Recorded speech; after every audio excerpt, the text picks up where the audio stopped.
Dios está aquí,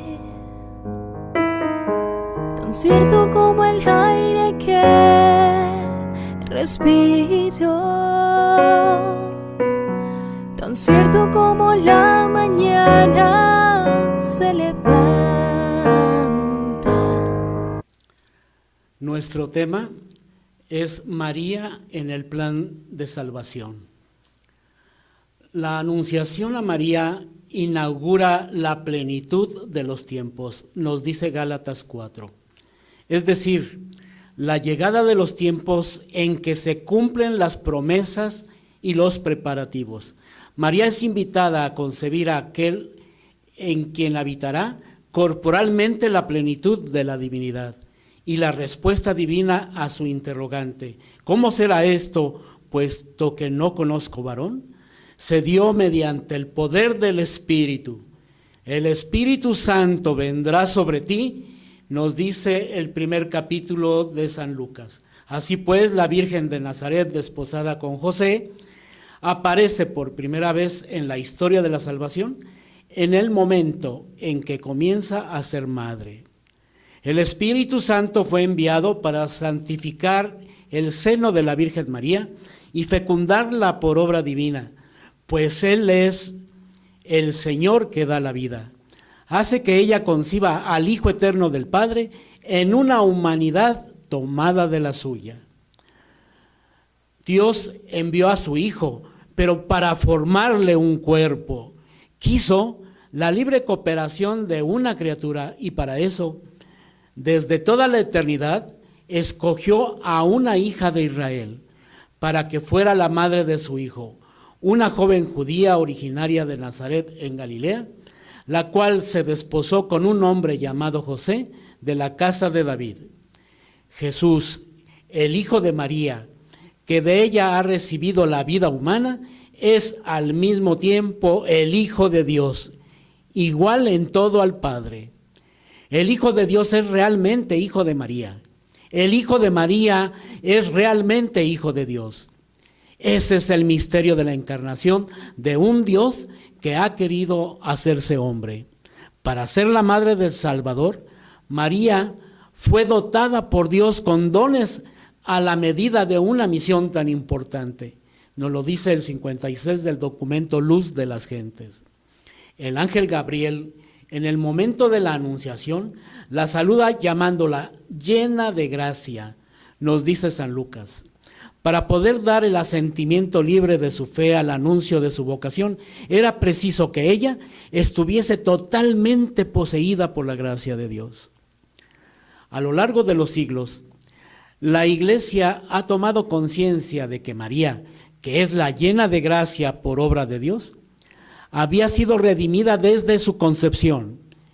Y eso es lo que confiesa el dogma de la Inmaculada Concepción, el cual fue proclamado en 1854 por el Papa Pío IX. Dogma que se enuncia de la siguiente manera: la bienaventurada Virgen María fue preservada inmune de toda mancha de pecado original en el primer instante de su concepción por singular gracia y privilegio de Dios omnipotente, en atención a los méritos de Jesucristo, Salvador del género humano. Esta resplandeciente santidad de la cual ella fue enriquecida desde el primer momento de su concepción, le viene toda ella de Cristo. El Padre la ha bendecido más que a ninguna otra persona creada. Los padres de la tradición oriental llaman a la Madre de Dios la Toda Santa y la veneran como inmune de toda mancha de pecado. María nos ha precedido en el camino de la fe, pues al creer en el mensaje del ángel, es la primera en acoger y de modo perfecto el misterio de la encarnación. Al anuncio de que ella daría luz al Hijo del Altísimo sin conocer varón por la virtud del Espíritu Santo, María respondió: He aquí la esclava del Señor, hágase en mí según tu palabra. Y así, dando su consentimiento a la palabra de Dios, María llegó a ser madre de Jesús y, aceptando de todo corazón la voluntad divina de salvación, sin que ningún pecado se lo impidiera, se entregó por entero a la persona y a la obra de su Hijo para servir al misterio de la redención. Dice San Irineo: por su obediencia fue causa de la salvación propia y de la de todo el género humano. Y no pocos padres de la Iglesia coincidieron con él en afirmar que el nudo de la desobediencia de Eva lo desató la obediencia de María. La fe de María es una fe audaz que en la Anunciación cree lo humanamente imposible y en Caná impulsa a Jesús a realizar su primer milagro, a convertir el agua en vino.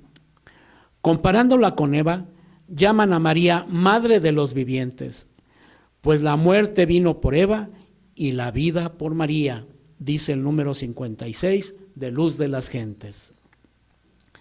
Llamada en los evangelios como la Madre de Jesús, María es aclamada por su prima Isabel bajo el impulso del Espíritu Santo como la Madre de mi Señor. Desde antes del nacimiento del Hijo, aquel que ella concibió como hombre por obra del Espíritu Santo y que se ha hecho verdaderamente su Hijo según la carne, no es otro que el Hijo eterno del Padre, la segunda persona de la Santísima Trinidad. Por ello, la Iglesia confiesa que María es verdaderamente Madre de Dios. La Iglesia siempre ha confesado que Jesús fue concebido en el seno de la Virgen María únicamente por el poder del Espíritu Santo, esto es, sin elemento humano. Los relatos evangélicos presentan la concepción virginal como una obra divina que sobrepasa toda comprensión y toda posibilidad humana. Dice Mateo 1:20, lo concebido en ella viene del Espíritu Santo. La Iglesia ve en ello el cumplimiento de la palabra, de la promesa divina hecha por el profeta Isaías. He aquí que la Virgen concebirá y dará a luz un hijo.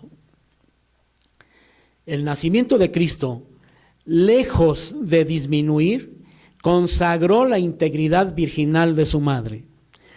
La liturgia de la Iglesia celebra a María como la siempre Virgen. A esto se objeta a veces que la Escritura menciona a unos hermanos y hermanas de Jesús, pero la Iglesia siempre ha entendido estos pasajes como no referidos a otros hijos de la Virgen María. En efecto, Santiago y José, mencionados como hermanos de Jesús en Mateo 13, son los hijos de una María, discípula de Cristo, como lo señala Mateo 27:56, y que se designa de manera significativa como la otra María en Mateo 28:1. Por otra parte, debemos considerar que en la cultura judía de aquel tiempo, la palabra hermano no indicaba un grado de consanguinidad específico. Tenemos, por ejemplo, el Salmo 69:8, en donde el autor sagrado tiene que ser muy específico. Me volví como un extraño para mis hermanos y como un advenedizo para los hijos de mi madre. También Deuteronomio 27:22 nos deja ver que era necesario especificar el parentesco, pues dice así: maldito el que se acuesta con su hermana, hija de su padre o de su madre.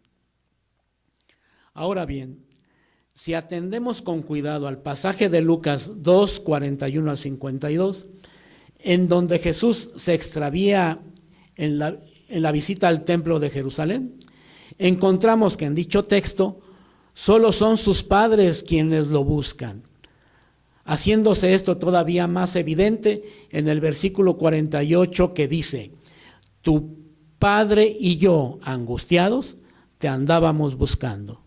También es muy significativo que en toda la Biblia jamás se habla de los hijos de María, sino solo de los hermanos de Jesús. Jesús, pues, es el hijo único de María.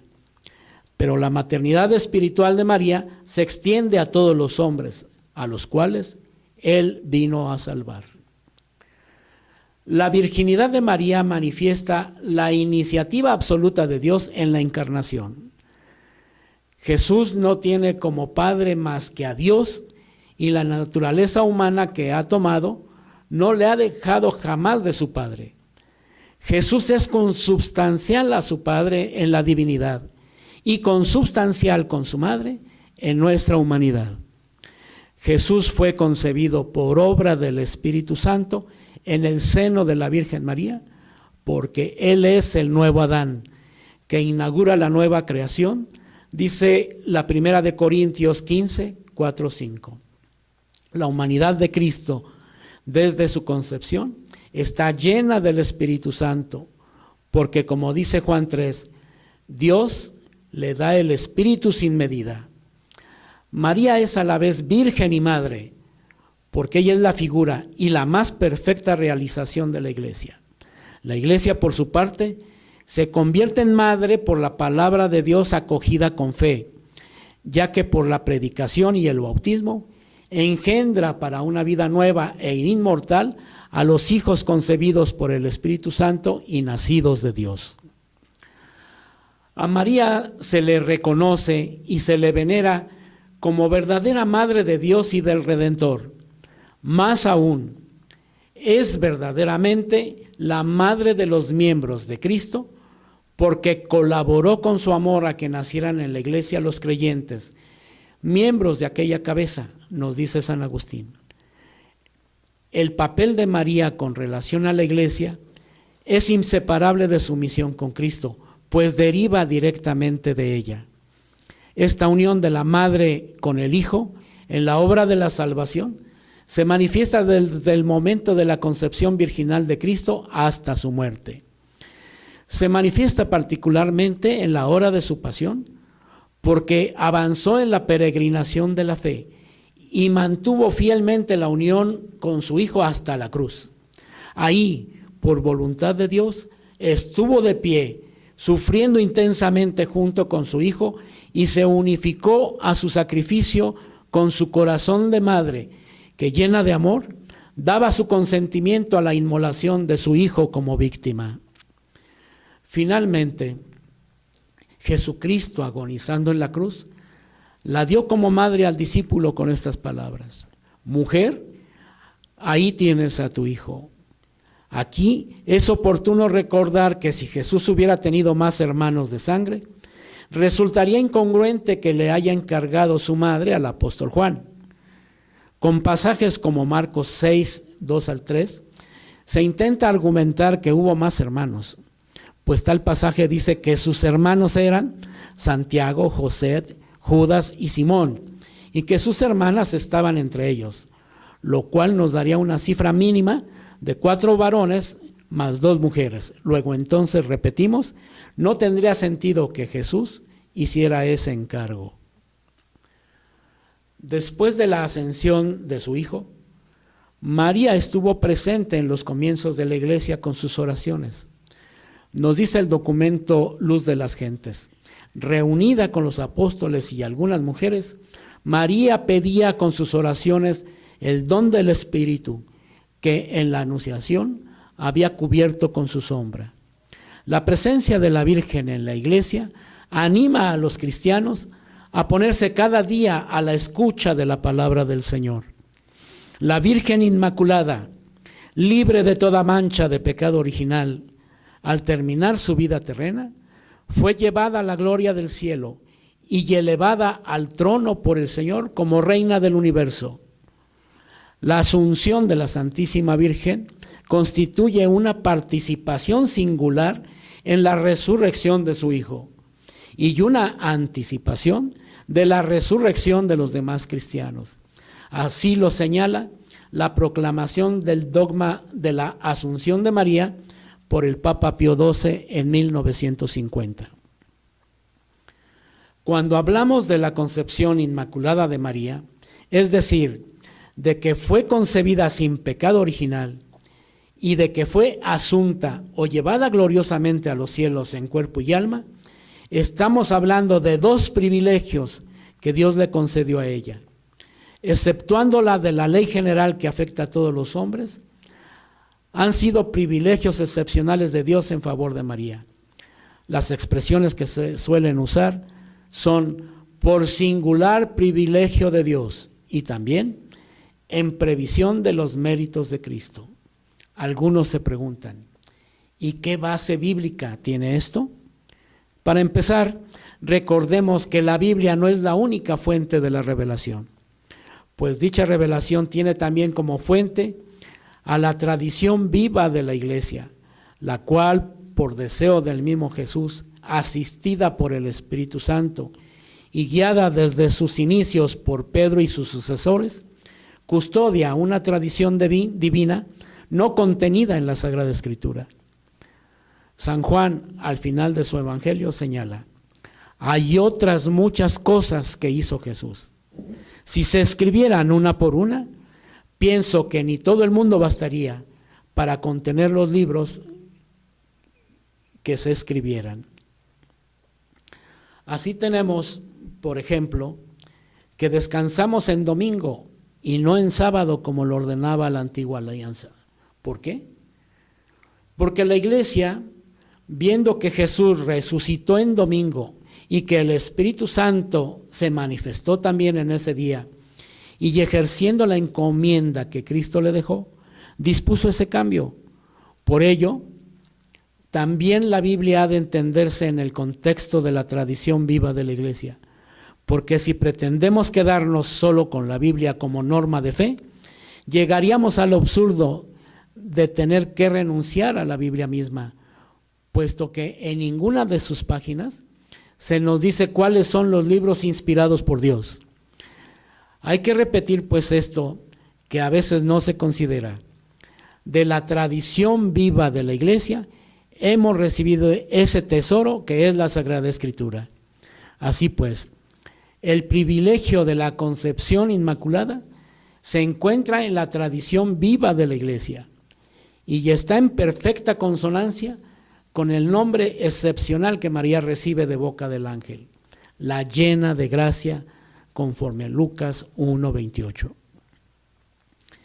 Llena de gracia porque Dios en ella ha derramado de manera sobreabundante todo su amor, hasta el punto de que nunca en ella se encontrará la más mínima sombra de pecado, ni siquiera en el momento de su concepción. Por esa plenitud de gracia, pudo decirle su pariente Isabel: bendita tú entre todas las mujeres. Pero además, uniendo Isabel en una misma bendición a la madre y al hijo, añade: y bendito el fruto de tu vientre. La victoria de María sobre el pecado, como privilegio y anticipo de los méritos de Cristo, la hace también vencedora sobre las consecuencias del pecado, en especial sobre la muerte, mediante la resurrección y asunción a los cielos. Tampoco este privilegio se encuentra explícitamente enseñado en las páginas de la Biblia, pero no entra en contradicción con ella, sino que está en consonancia perfecta con lo que el Evangelio dice acerca de María. Esa ha sido desde los primeros tiempos la tradición viva de la Iglesia. Dice muy hermosamente la liturgia bizantina: en tu parto has conservado la virginidad, en tu dormición no has abandonado el mundo. Oh Madre de Dios, tú que te has reunido con la fuente de la vida, tú que concebiste al Dios vivo y que con tus oraciones librarás nuestras almas de la muerte. Por su total adhesión a la voluntad del Padre, a la obra redentora de su Hijo y a toda la inspiración interior del Espíritu Santo, la Virgen María es para la Iglesia el modelo de la fe y de la caridad. Por eso es miembro sobresaliente y del todo singular de la Iglesia, e incluso podemos afirmar que constituye la figura de la Iglesia misma. Pero su papel con relación a la Iglesia y a toda la humanidad va aún más lejos, ya que colaboró de manera totalmente singular a la obra del Salvador por su fe, esperanza y ardiente amor para restablecer la vida sobrenatural en los hombres. Por esta razón, es nuestra Madre en el orden de la gracia. esta maternidad de María perdura sin cesar en la administración de la riqueza de la gracia. Desde el consentimiento que dio fielmente en la anunciación y en el cual mantuvo sin vacilar al pie de la cruz, hasta la realización plena y definitiva de todos los justos, es decir, perdurará hasta el final de los tiempos. En efecto, con su asunción a los cielos, no abandonó su misión salvadora, sino que continúa procurándolos con su múltiple intercesión los dones de la salvación eterna. Por eso la Santísima Virgen es invocada en la Iglesia con los títulos de abogada, auxiliadora, socorro y mediadora. Todas las generaciones me llamarán bienaventurada, leemos en Lucas 1:48. La piedad de la Iglesia hacia la Santísima Virgen es un elemento sobresaliente del culto cristiano. La Santísima Virgen es honrada con razón por la Iglesia con un culto especial y en efecto, desde los tiempos más antiguos se venera a la Santísima Virgen con el título de Madre de Dios, bajo cuya protección se acogen los fieles suplicantes en todos sus peligros y necesidades. Este culto a María, que encuentra su expresión en las diferentes fiestas dedicadas a ella y también en el Santo Rosario, aunque es muy singular, es esencialmente diferente del culto de adoración que se le da al Verbo encarnado, al Padre y al Espíritu Santo. En María podemos contemplar a la Iglesia en su misterio, en su peregrinación de la fe y al final de su marcha, donde ella le espera en comunión con todos los santos. Entre tanto, la Madre de Jesús, glorificada ya en los cielos, en cuerpo y alma, es la imagen y comienzo de la Iglesia que llegará a su plenitud en el tiempo futuro. También en este mundo, hasta que llegue el día del Señor, María brillará como señal de esperanza y de consuelo ante el pueblo de Dios que está en marcha.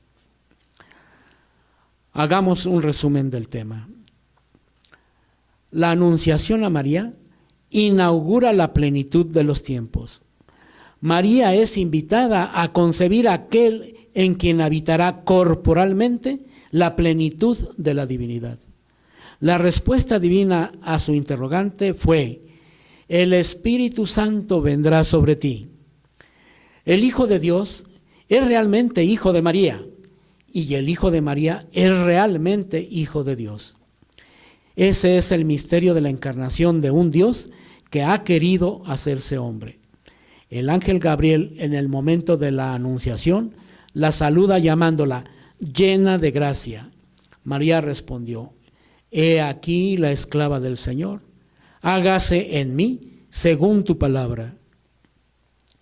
El dogma de la Inmaculada Concepción fue proclamado en 1854 por el Papa Pío IX y se enuncia así: bienaventurada Virgen María, fue preservada inmune de toda la mancha de pecado original en el primer instante de su concepción, por singular gracia y privilegio de Dios, en atención a los méritos de Jesucristo. María es aclamada por su prima Isabel, bajo el impulso del Espíritu, como la madre de mi Señor, desde antes del nacimiento de su Hijo. La liturgia de la Iglesia celebra a María como la siempre Virgen. Se objeta que en la Escritura menciona unos hermanos y hermanas de Jesús, pero la Iglesia siempre ha entendido estos pasajes como no referidos a otros hijos de la Virgen María. En efecto, Santiago y José, mencionados como hermanos de Jesús, son los hijos de una María discípula de Cristo que se designa de manera significativa como la otra María. Debemos también considerar que en la cultura judía de aquel tiempo, la palabra hermano no indicaba un grado de consanguinidad específico. También es significativo que en toda la Biblia jamás se habla de los hijos de María, sino solo de los hermanos de Jesús.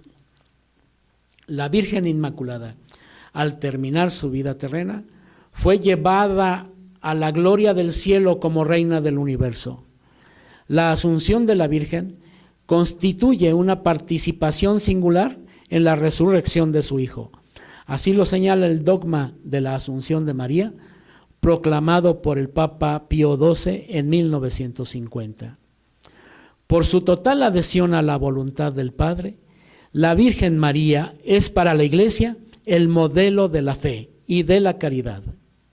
Con su asunción a los cielos, no abandonó su misión salvadora, sino que continúa procurándonos con su múltiple intercesión los dones de la salvación eterna. La Santísima Virgen es honrada con razón por la Iglesia con un culto especial y bajo su protección se acogen los fieles suplicantes en todos sus peligros y necesidades. Los invitamos a responder en equipo las preguntas que aquí aparecen. Dios está aquí, tan cierto como el aire que respiro,